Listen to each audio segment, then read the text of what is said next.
Imagine spending 20 years chasing after your dream. What would it take to keep you going? In this video, I'm going to share the secret that novelists and storytellers know about what makes people motivated to never give up on their goals, especially when their goal is revenge. Last week, I saw the new movie version of The Count of Monte Cristo. It was incredible. When I was thinking about it this morning, I realized that the story of Edmond Dantès, the protagonist of The Count of Monte Cristo, perfectly encapsulates how the story that we have about ourselves ultimately determines the arc of our lives and why every creative journey needs a powerful story behind it. Before I get into it, spoilers for an almost 200-year-old novel. When we first meet Edmond Dantès, he's shy, he's unsure of himself, he even has imposter syndrome about being promoted to the rank of captain. This is every person at the start of their creative journey. As a captain, he is quite unskilled and he's feeling overwhelmed, but he actually has everything he already needs, which is a deep love of the sea and a strong moral compass. Everyone who sets out on a creative journey already has some of what they need. No one is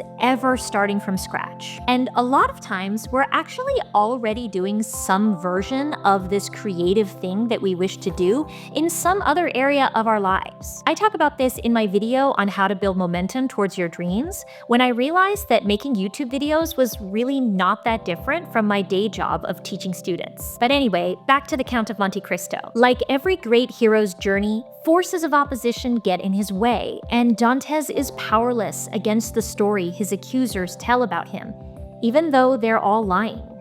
This exact same thing happens to creative people when they set out on their journey and people in their life tell them that they're being unrealistic, that they should focus on getting a real job, or that there's no point because AI is going to take over and do everything. But honestly, what's more of a real job in the 21st century than being a creative? It's in the second act of the movie when we start to see how powerfully the story Dantès has about himself impacts his journey. He's been living in solitary confinement in the Chateau d'If for years, and he's ready to give up and die. But once he encounters the Abbé Faria, he gains a new story. That story is that escape is possible, even if it's going to take him longer than he would like it to. This is similar to many people who start a creative journey and quickly realize that it might take a lot longer than they initially hoped. Hopefully, you'll find your own Abbé Faria who can act as a mentor and a guide. I'm hoping to play that role for you here on YouTube. Personally, I think pursuing our creative dreams is exactly what we should be doing in this very moment in history. As the Abbé says,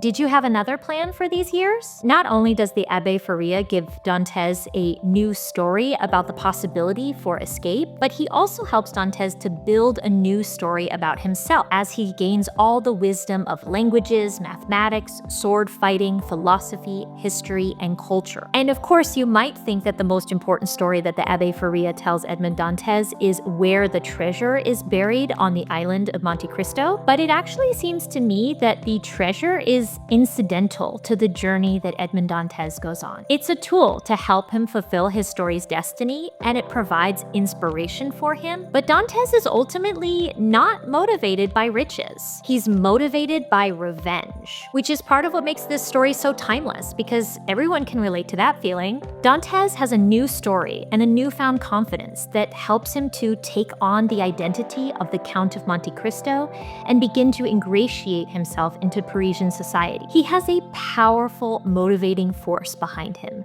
and that is his desire to take revenge upon the three men who betrayed him and had him imprisoned all those years prior. This is what drives him for the over 20 years it takes him to fulfill his plan. So when you're on your own creative path, keep in mind that you will experience periods of doubt. You will definitely feel frustration that it's taking longer than you hoped for. And what this means is you need a powerful driving force. There has to be something more than riches and prestige to drive you. Even freedom isn't really enough to motivate Dantès over the long term. Riches, prestige, freedom, those things certainly help, but there has to be some kind of emotional force that's driving this goal. My powerful story that motivates my own creative projects is that when I read books or see films like The Count of Monte Cristo, I feel connected to the entire scope of human history. I learn things from these experiences that I later want to share with other people. This feeling makes me feel connected to all of humanity. And that's pretty potent motivation for me. If you want to dive deeper into using the principles of storytelling to achieve your creative goals,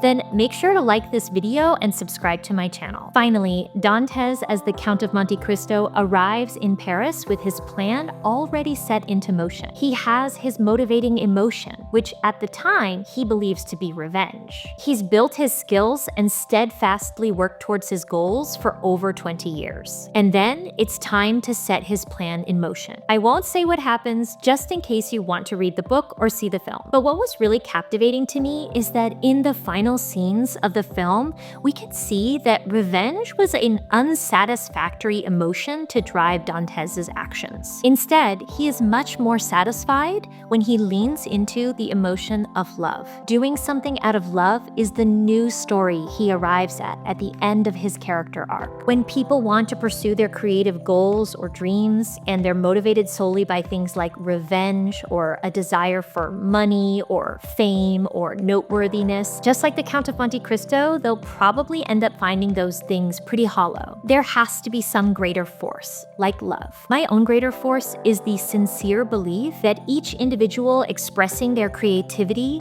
has tremendous power to heal some of our biggest problems and face our greatest threats. The reason I believe this is that telling a new story about ourselves helps us to get out of the helplessness and grief and into deeper connection and action. Storytelling has a great power to unlock a path forward for us. It's in our DNA to connect with other humans and understand the world through storytelling. It's arguably our most powerful resource because it motivates people to change or to take action or to believe in something new. Stories create emotion. That's why they're so powerful. So what's your current story about your own creative dreams? What would you do if you had all the riches of Monte Cristo at your disposal? And what do you want to accomplish, even if it takes you 20 years? What is your greater force? And how can you tap into that to bring your creative genius into the world? It was really fun to write this script and film this video, so thanks for watching. And I want to give a special shout out to my dad, who first introduced me to the writer Alexandre Dumas